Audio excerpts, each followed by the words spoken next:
Mi ex esposo nunca reconoció a nuestra hija como suya, pero cuando supo que estaba con alguien millonario, peleó por la custodia pensando que recibiría dinero. Lo que no sabía era que solo estaba firmando su propia ruina legal. Mi ex esposo nunca reconoció a nuestra hija como suya.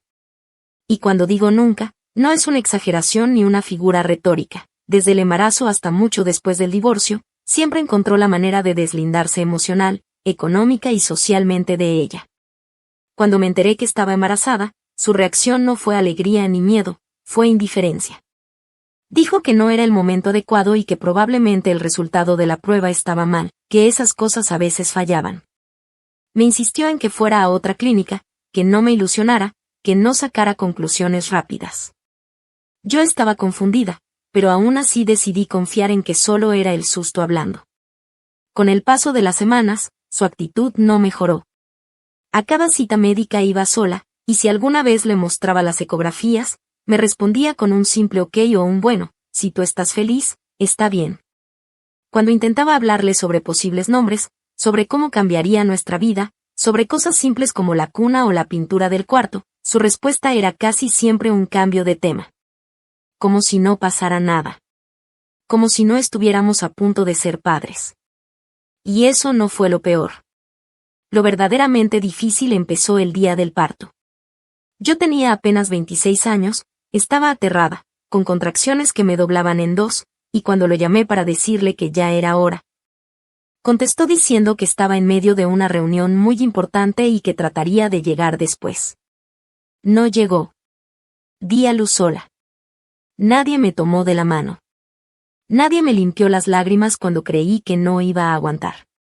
Cuando nuestra hija nació, una enfermera me preguntó si quería que el padre firmara el certificado de nacimiento, y aunque por dentro sentía una rabia incontenible, le dije que sí, que solo necesitaba que lo llamara. Lo hizo. Él se apareció 6 horas más tarde, con el rostro desencajado y un aliento que olía a cerveza barata. Dijo que no estaba seguro de que la niña fuera suya, que yo siempre había sido muy cercana a mis amigos del trabajo, y que no iba a poner su nombre en ningún papel hasta tener una prueba de ADN. Fue la primera vez que me atreví a gritarle. Le dije que era un cobarde, un miserable, y que si tenía dudas, las resolviera por su cuenta, pero que yo no iba a rogarle nada más. Se fue sin mirar a su hija. Y eso marcó el comienzo de todo lo que vino después. Crié a mi hija sola desde el primer día. Cada madrugada sin dormir, cada fiebre, cada llanto inexplicable, cada pañal, cada sonrisa, cada pequeño logro, todo lo viví yo sola. Mis padres me ayudaron los primeros meses, pero no podían cubrirlo todo. A los pocos meses del parto, regresé a trabajar como asistente en una clínica dental. Turnos dobles, casi sin descanso, todo para que a mi hija no le faltara nada. Jamás dejé que sintiera el vacío que su padre dejó, pero tampoco le mentí. Nunca le inventé historias bonitas ni cuentos de hadas sobre él. Cuando me preguntaba por qué su papá no venía a buscarla como a los otros niños del jardín, le decía la verdad, con palabras que pudiera entender, que algunas personas no saben cómo amar bien. Que no todos los papás hacen lo que deberían. Y ella, con apenas 4 años, me decía que no importaba, que con que yo estuviera era suficiente. Yo sonreía por fuera, pero por dentro me rompía 1000 veces. A lo largo de los años, él nunca llamó. No mandó un regalo, ni un mensaje, ni una tarjeta. Jamás pagó un centavo de manutención. Las veces que lo intenté por la vía legal, me topé con evasivas, con mudanzas súbitas, con declaraciones falsas de ingresos. Una vez dijo que había perdido el trabajo y que vivía de ayudas, cuando en realidad estaba trabajando en efectivo en un restaurante como gerente nocturno. Todo para no tener que cumplir. Lo peor era que, aun cuando desaparecía por completo, siempre encontraba a alguien que sabía de él. Una prima, un amigo en común, incluso una excompañera de universidad una vez me dijo que lo había visto en un bar diciendo que su ex se había inventado un embarazo solo para amarrarlo. Esa frase me persiguió durante años. No por el insulto, sino por lo absurdo de su cinismo. Él sabía perfectamente que nuestra hija era suya. Se parecía a él. Hasta tenía sus mismos lunares. Pero la diferencia era que ella, a pesar de todo, tenía dignidad.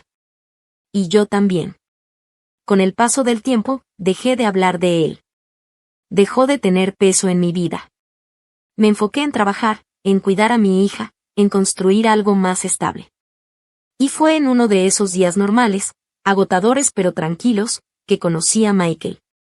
Estábamos en una convención médica donde yo estaba ayudando con logística, y él era uno de los invitados principales por su empresa tecnológica. Nunca imaginé que alguien como él se fijaría en alguien como yo. Yo iba con mi uniforme blanco, el pelo recogido a las carreras, y un cuaderno lleno de pendientes. Pero él me preguntó por una dirección y empezamos a hablar. No fue un flechazo inmediato, pero sí una conexión que se sintió distinta. Michael tenía esa forma de escuchar que te hacía sentir que no necesitabas apurarte, que podías respirar. Le conté todo desde el inicio. No quería ocultarle ni a mi hija ni mi historia. Su respuesta fue tan inesperada como tranquilizadora. Dijo que no le importaba cuántos años tuviera mi hija, que si algún día llegábamos a algo más, él estaba dispuesto a conocerla y construir algo desde el respeto. Sin pretensiones ni imposiciones. Michael no solo cumplió. Superó todo. Empezó a formar parte de nuestras vidas con una delicadeza que jamás había visto. Nunca intentó ocupar un lugar que no le correspondía, pero fue llenando los vacíos que el otro había dejado. Le enseñó a montar en bicicleta, le cocinó sus panqueques favoritos los domingos, y le leía cuentos aunque ella ya supiera leerlos sola. En poco tiempo, ya era evidente que formábamos una familia, no perfecta, pero sí real. Y justo cuando todo parecía tomar forma, como si por arte de magia el universo quisiera probar hasta dónde llegaba nuestra estabilidad, mi ex reapareció. No con una disculpa. No con un arrepentimiento genuino. Volvió con una intención que olía desde lejos a oportunismo. Y ahí, sin saberlo, empezó a firmar su sentencia. Porque si hay algo que nunca debió subestimar, es a una madre que ha aguantado sola todo lo que él abandonó. Y sobre todo, nunca debió imaginar que podía usar a su propia hija como moneda para un beneficio económico sin pagar un precio más alto del que jamás estuvo dispuesto a asumir. Actualización 1. Pasaron más de 6 años desde que él desapareció por completo. Se esfumó sin dejar rastro real, más allá de los rumores que llegaban por terceros, que había cambiado de estado, que trabajaba en construcción cobrando en efectivo, que dormía en el sofá de conocidos, que incluso tenía otra familia. Nada confirmado, nada en firme. Legalmente, no existía.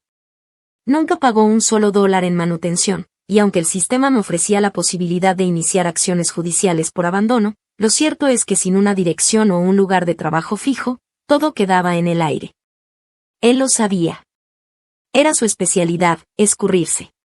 Vivía en una especie de anonimato funcional donde la ley lo perseguía pero nunca lo alcanzaba. En algún punto me resigné. Me convencí de que era mejor así, que mi hija no necesitaba un padre así de ausente. Y ella creció sin preguntar tanto. Se hizo fuerte, observadora, y con el tiempo dejó de mencionar siquiera su existencia. Para nosotras, él era un paréntesis sin cerrar.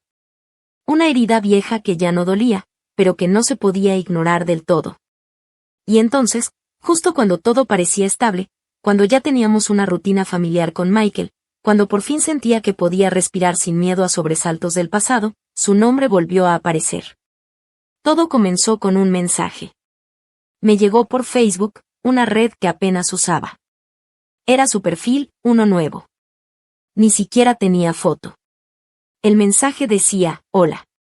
He estado pensando en nuestra hija últimamente. Me gustaría hablar contigo. Por favor. Solo eso. No había tono emocional, ni disculpas, ni siquiera un mínimo reconocimiento del tiempo perdido. Era como si se hubiera tomado una siesta y ahora, al despertar, pretendiera que todo siguiera su curso. Mi primera reacción fue eliminarlo, ignorarlo, pero algo en mi interior me detuvo. No porque creyera en su supuesto arrepentimiento, sino porque ya no era yo la misma de antes. Ya no era la mujer quebrada que temía revivir viejos dolores. Ahora tenía más herramientas, más control, más información y más poder. Así que le respondí con frialdad, sin darle entrada a nada personal. Le dije que cualquier intento de contacto con mi hija tendría que pasar por una vía legal, que yo no estaba dispuesta a improvisar nada, y que si realmente estaba interesado en hablar, tenía que formalizarlo. No hubo respuesta inmediata, pero yo ya sabía lo que iba a pasar. Y no me equivoqué. 2 semanas después, recibí una notificación judicial. Él estaba pidiendo la reapertura del caso de custodia. Custodia compartida. Sin haberse presentado nunca, sin haber pagado una sola cuenta médica, sin siquiera conocer el segundo nombre de su hija. Ese hombre tenía la desfachatez de reclamar derechos sobre una niña a la que abandonó antes incluso de aprender a caminar. Mi reacción fue una mezcla de risa amarga y furia contenida. ¿Custodia compartida? ¿Después de 6 años de silencio absoluto? Era como si alguien que abandonó una empresa por años regresara un día exigiendo parte de las ganancias. Y el problema era que el sistema judicial, por imperfecto que fuera, tenía la obligación de escuchar. Así que se abrió el proceso, y él se presentó. Su aspecto era una sombra de lo que alguna vez fue. Venía vestido de forma desaliñada, con papeles en la mano que parecían haber sido impresos en una biblioteca pública, y con un aire de autosuficiencia que me resultó vomitivo. Durante la audiencia inicial, el juez le preguntó por qué había tardado tanto en reclamar su derecho a ser padre, y él respondió, con una seguridad pasmosa, que no se sentía preparado antes, pero que ahora había madurado y tenía derecho a formar parte de la vida de su hija. Cuando el juez insistió en si había intentado al menos comunicarse en esos años, balbuceó algo sobre problemas personales, dificultades económicas y una supuesta depresión que, según él, le impedía asumir responsabilidades. Era un guión aprendido de memoria. Nada genuino. Nada creíble. Pero lo más asqueroso vino después. En medio de su declaración, mencionó de pasada que tenía entendido que yo estaba saliendo con alguien de mucho dinero y que eso había generado en su hija una vida alejada de su realidad. Lo dijo como si le preocupara el bienestar emocional de la niña, como si el acceso a mejores condiciones fuera un problema y no un privilegio. Pero ahí estaba la verdad detrás del telón, no quería ser padre. Quería acceso. Quería una oportunidad para reclamar algo que no le pertenecía. Mi abogado, que ya conocía el perfil de tipo con el que lidiábamos, me miró desde su silla y murmuró muy despacio que no dijera nada, que lo dejara hablar. Y eso hice. Lo dejé hablar. Lo dejé exhibirse. Porque cada palabra que decía lo hundía más. Lo que él no sabía, y ahí empieza la parte que realmente disfruté con una calma fría, es que yo ya había preparado todo con meses de anticipación.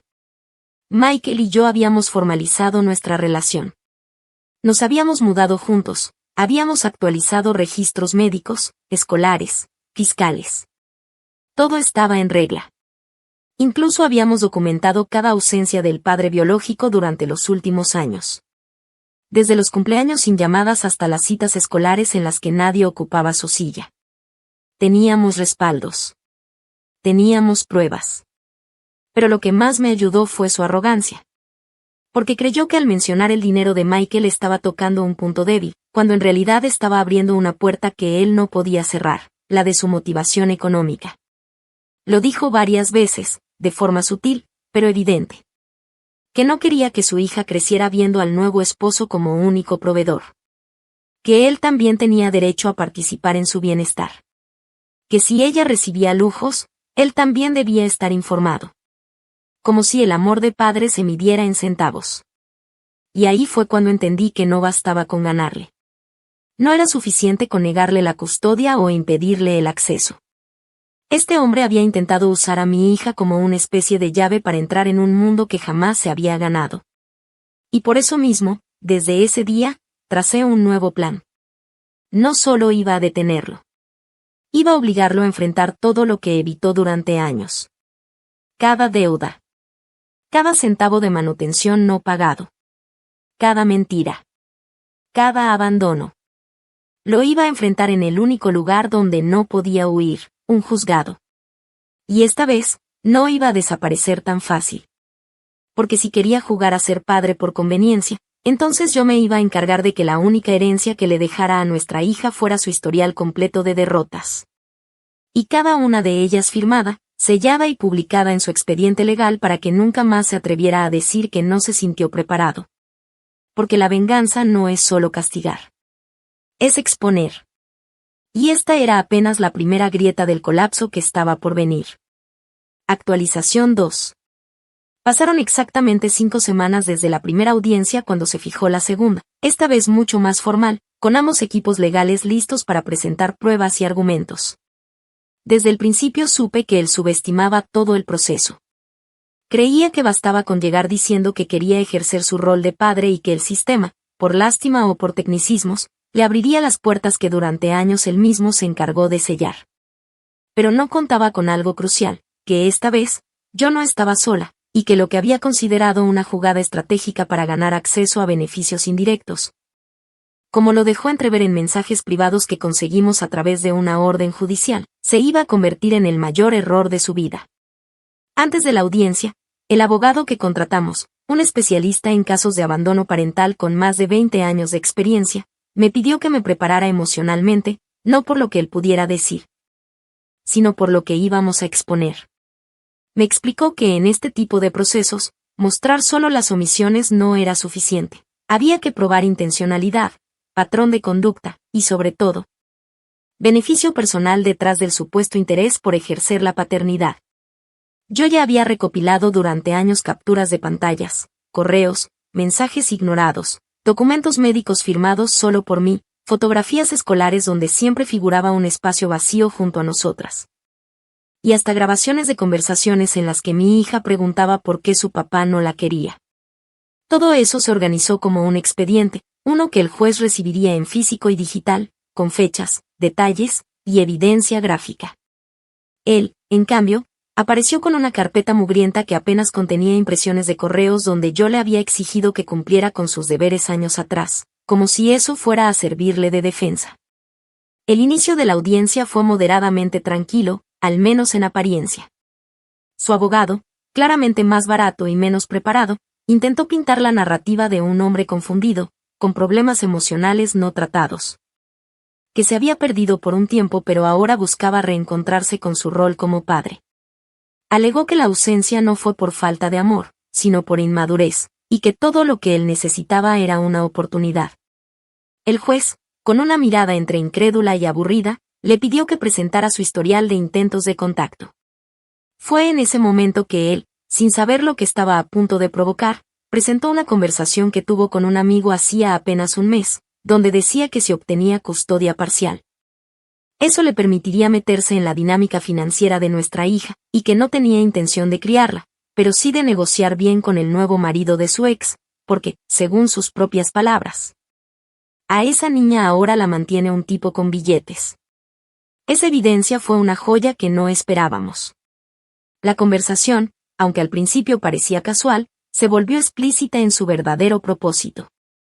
Y fue captada a través de un audio que el amigo entregó voluntariamente a nuestro abogado, hastiado de sus comentarios y de su supuesta viveza para sacar provecho de una situación que no le pertenecía. Lo que más me impresionó no fue que dijera que Michael podía sentirse obligado a pagarle algo si conseguía meterse en el entorno familiar, sino la desfachatez con la que hablaba de mi hija como si fuera una ficha de cambio.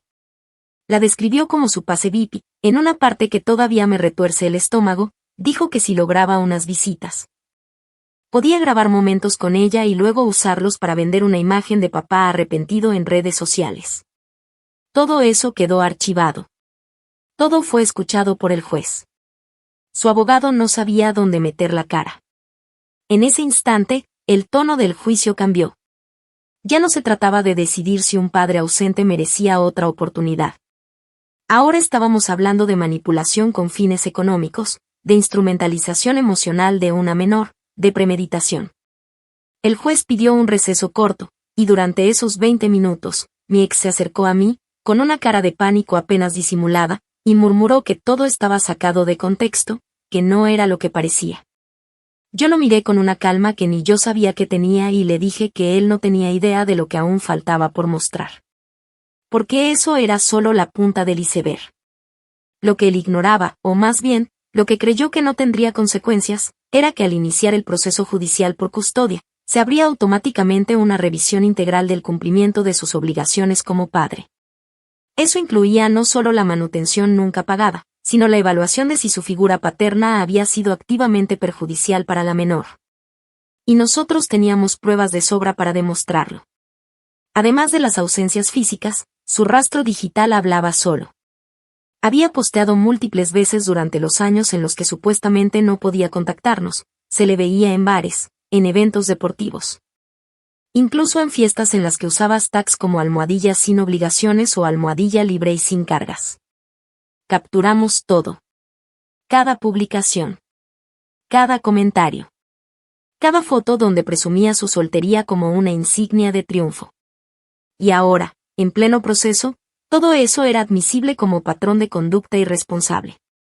El juez retomó la audiencia con una orden clara. Se abriría una investigación paralela por posible abandono intencionado, con solicitud retroactiva de todas las obligaciones incumplidas desde el momento en que firmó la declaración de nacimiento, aún sin figurar como padre legal. Porque aunque no haya querido aparecer, su negativa a reconocerla no lo eximía legalmente. Y ahí, sin siquiera haber pasado a la parte de custodia definitiva, ya estaba hundido en una montaña de demandas acumuladas. A la salida, no dijo ni una palabra. Caminaba como si arrastrara el peso de todos los años que creyó que se había quitado de encima. Y lo mejor es que todavía no sabía que lo más grave ni siquiera había empezado. Porque si algo he aprendido en todo este proceso, es que hay una forma de venganza que no se grita, no se lanza en la cara ni se descarga en un ataque impulsivo. Hay una que se ejecuta en silencio, con papeles firmados, con registros archivados, con autoridades imparciales. Y esa, la más fría y legal de todas, es también la más devastadora. Porque no se borra. Porque no se negocia. Y porque deja una marca que ningún discurso bonito puede borrar. Él creyó que había tocado mi puerta buscando dinero. No se dio cuenta de que había abierto la puerta a su propio infierno. Y yo, por primera vez en mucho tiempo, tenía todo el control. Actualización 3. Pasaron unas pocas semanas desde aquella audiencia, pero su silencio durante ese periodo fue más inquietante que tranquilizador.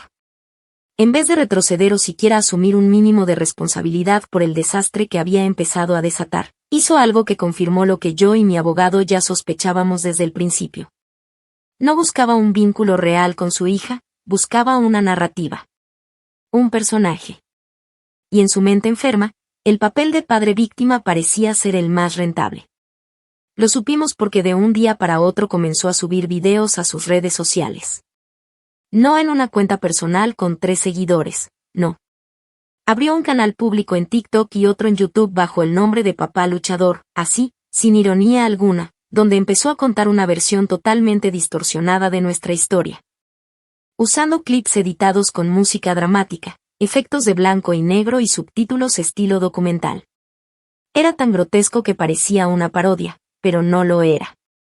En sus videos, decía que había sido alejado a la fuerza de su hija, que la madre, yo, se había enriquecido gracias a su nueva pareja y ahora no quería que él tuviera contacto con la niña porque no encajaba en su mundo de lujo y apariencia. Se presentó como un hombre humilde, trabajador, que lo había perdido todo por culpa de un sistema que favorecía a los que tienen dinero. Incluso mostró una foto nuestra de hace años, recortando la imagen de nuestra hija para ponerla difuminada, y diciendo que no la veía desde que era una bebé por culpa del egoísmo de su madre. Lo que más me encendió fue cómo, sin el más mínimo pudor, usaba frases que yo había dicho en conversaciones privadas, sacadas completamente de contexto. Como si estuviera narrando una película donde él era el mártir abandonado por una mujer ambiciosa y manipuladora. Michael me lo mostró una noche, con el rostro serio y un silencio que pesaba más que cualquier palabra. Me dijo que tenía contactos que podían hacer que eso desapareciera rápido, pero yo no acepté. Le dije que era mejor dejar que se siguiera exponiendo. Porque cada palabra que decía en esos videos, cada dato falso, cada acusación, cada imagen utilizada sin consentimiento, era una bala más que él mismo disparaba directo a su propio expediente legal. Nuestro abogado tomó cada publicación y las recopiló una por una. Las descargó, las transcribió, las archivó, y luego solicitó una audiencia adicional para presentar una denuncia por difamación.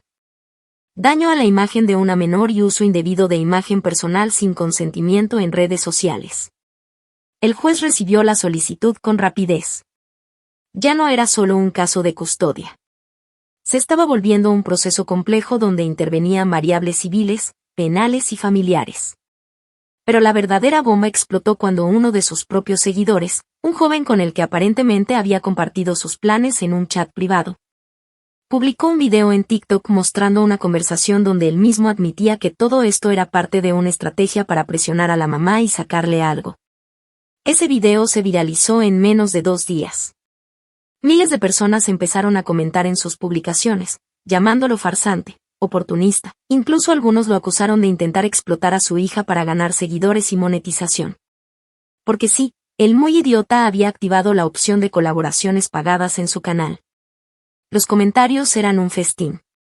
Le decían que si de verdad le importara su hija, no la expondría así.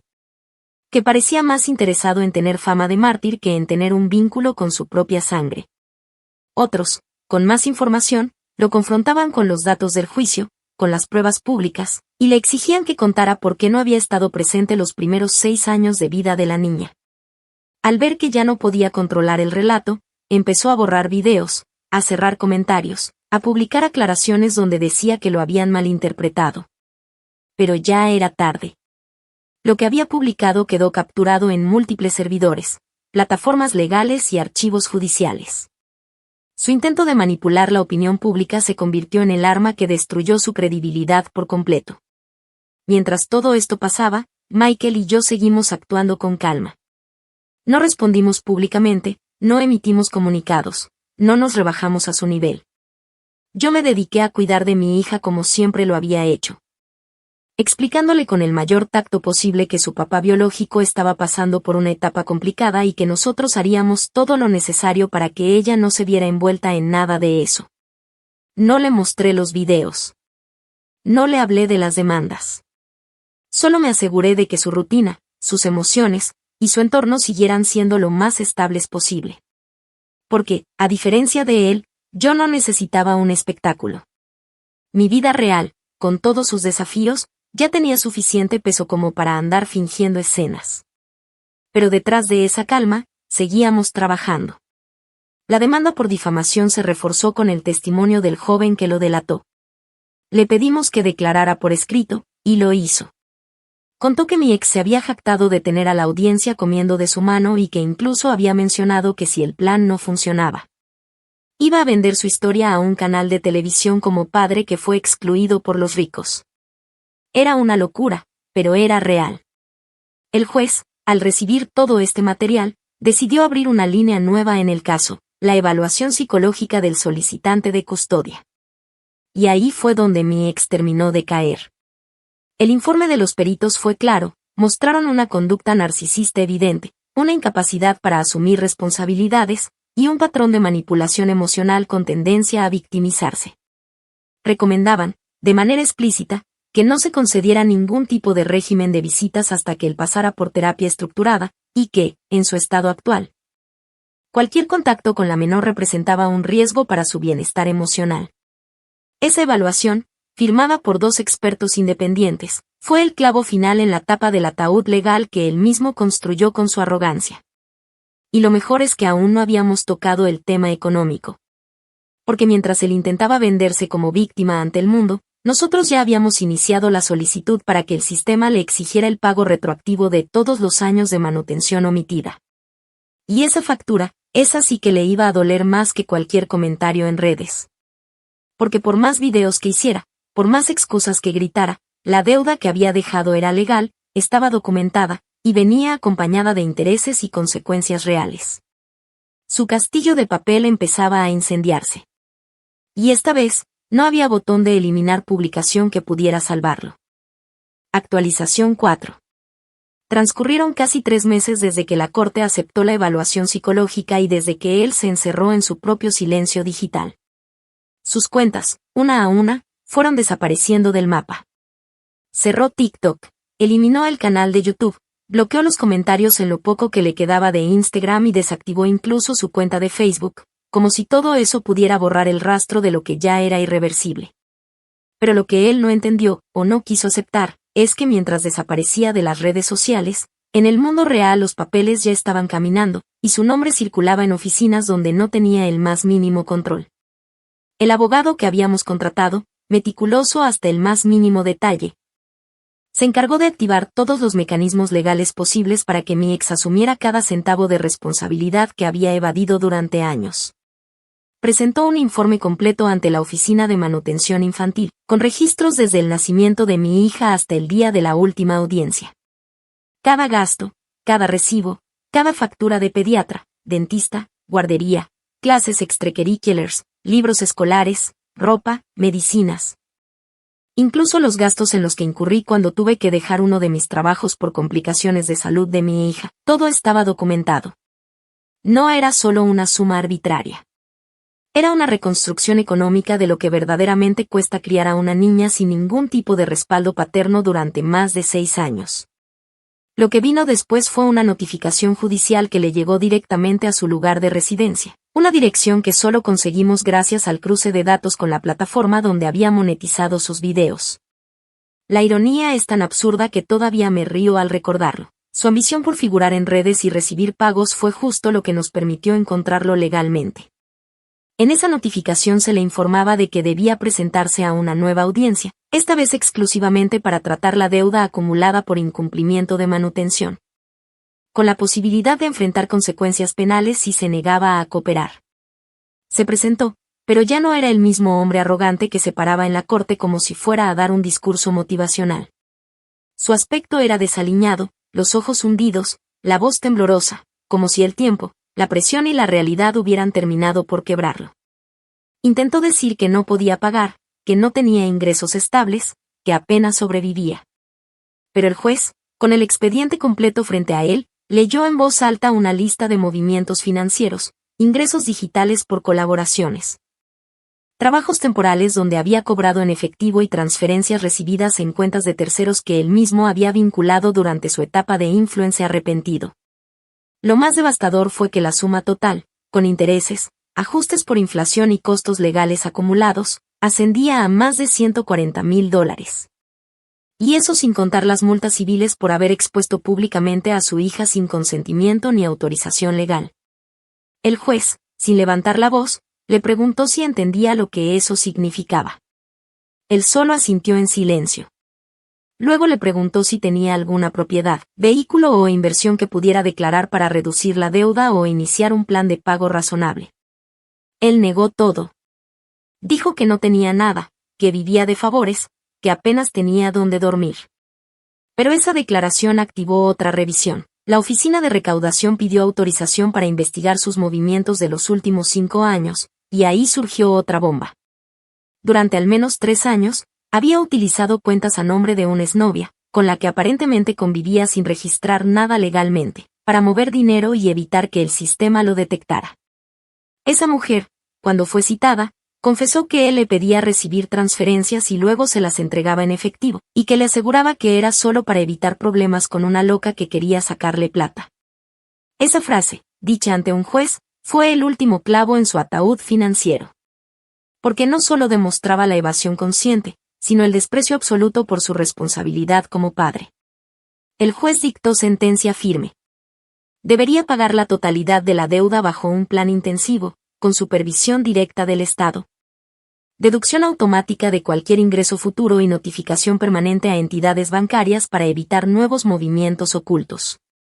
Además, se autorizó el embargo de cualquier bien o ingreso adicional que pudiera registrar durante los próximos 15 años, incluyendo herencias, premios, compensaciones o incluso derechos de autor si volvía a generar contenido con fines lucrativos.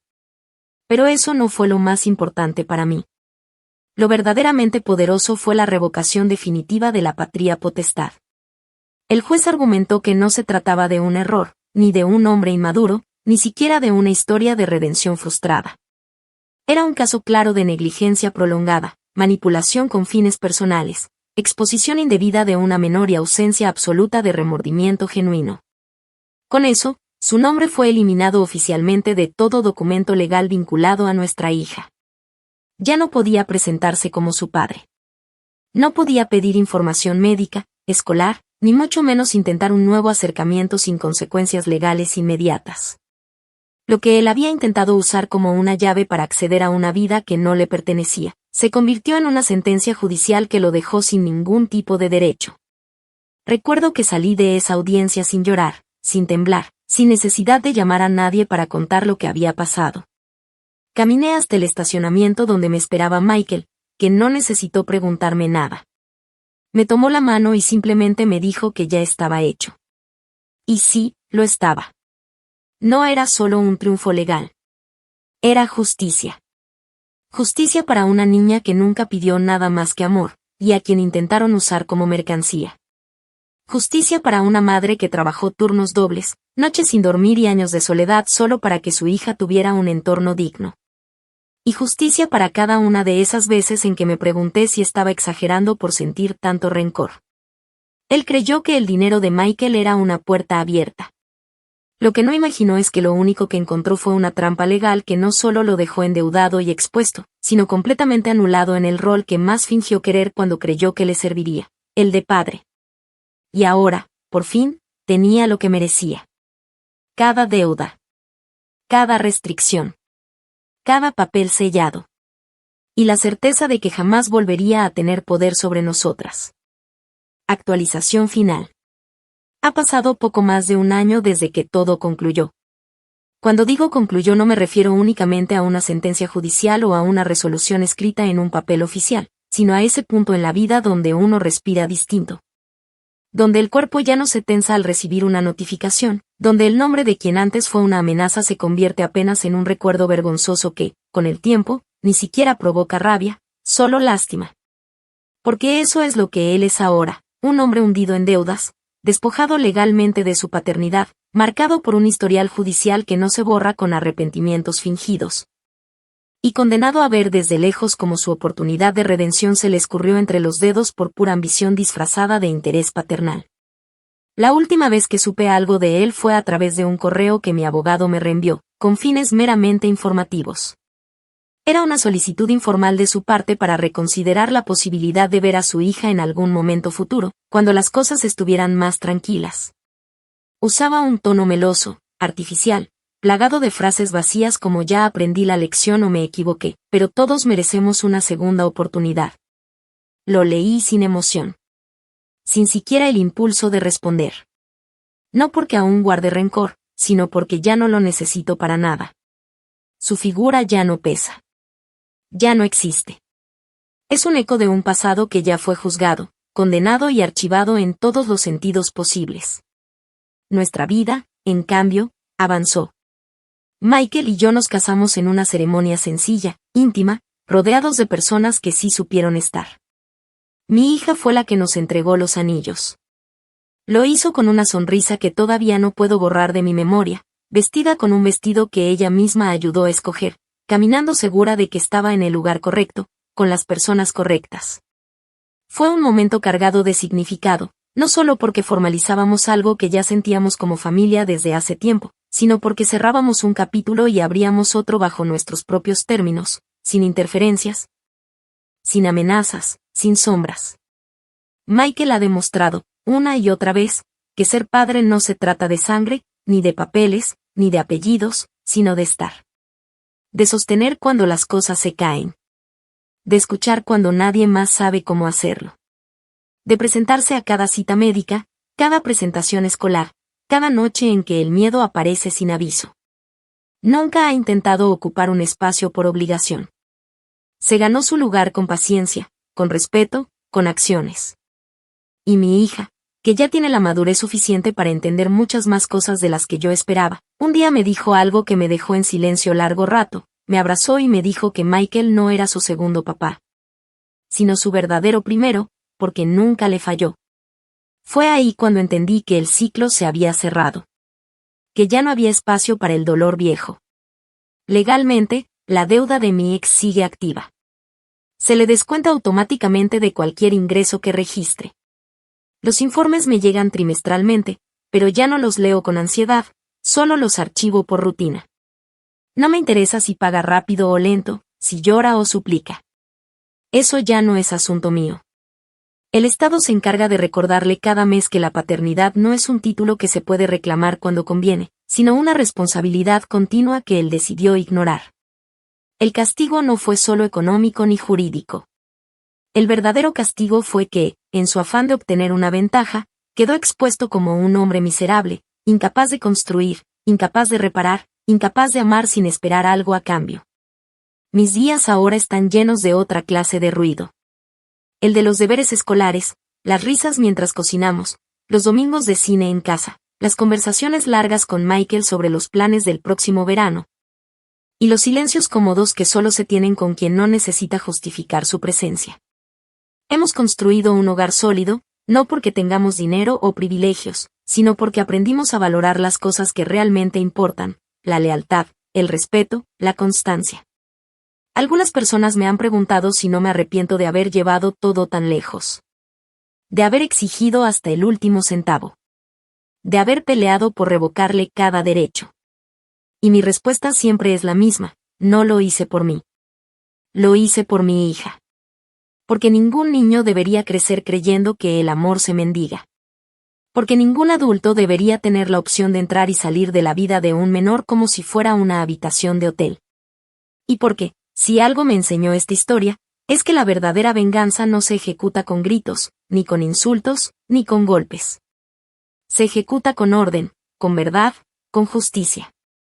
Se ejecuta cuando logras que el otro enfrente, de forma inevitable, cada una de las consecuencias de lo que quiso evitar. Y sobre todo, se ejecuta cuando logras vivir bien, en paz, mientras él tiene que vivir sabiendo que todo lo que perdió, lo perdió por creer que podía manipularlo todo. Hoy, si me detengo a mirar atrás, no siento rabia. Siento orgullo. Porque sobreviví a todo lo que él intentó destruir. Porque no solo protegí a mi hija, sino que le di una vida mejor, libre del peso de un hombre que jamás supo ser padre. Porque elegí no callarme, no resignarme, no retroceder. Y porque convertí cada herida en una evidencia, cada silencio en una prueba, cada ausencia en una victoria. Él creyó que podía usar a su hija para ganar algo. Lo que no sabía era que, desde el momento en que volvió, ya había firmado su propia ruina. Y yo, con la cabeza en alto, fui testigo de cómo la justicia, tarde pero segura, se encargó de todo lo demás.